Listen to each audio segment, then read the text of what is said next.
அண்ணன் சீமான் அவர்கள் அம்பாசமுத்திரம் இடைத்தேர்தலில் எதிர்க்கட்சிகளுடைய பொது வேட்பாளராக நிற்க போகிறார் அப்படின்னு சொல்லி சமூக வலைதளங்கள்லையும் ஊடகங்கள்லையும் வந்து ஒரு பேசுபொருளாக இருக்குது.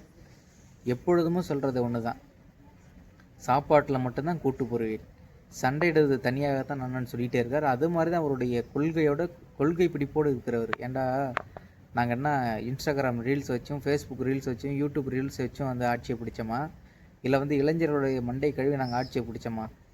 நாங்கள் வந்து போராட்டக்காரர்கள்.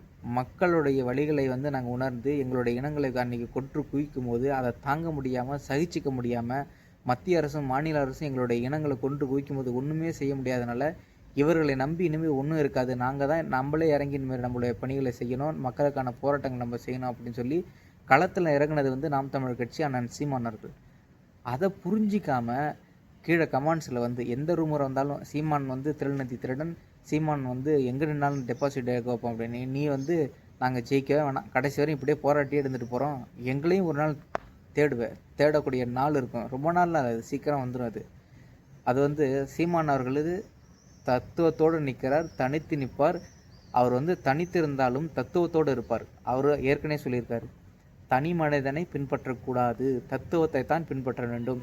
அதாவது அவர் என்ன சொல்கிறார், என்னை பின்பற்றாத, நான் இல்லைனாலும் என்னுடைய தத்துவம் இருக்கும் அப்படின்னு சொல்லிட்டு இருக்காரு. அதனால் வந்து நாங்கள் வந்து எங்களுடைய தலைவர் வழிகாட்டிலும் தலைவர் வழி வந்து எங்கள் அண்ணனுடைய வழிகாட்டிலும் இப்படி தான் நாங்கள் நடந்துகிட்ருப்போம். வாழ்க தமிழ், வளர்க நாம் தமிழர்.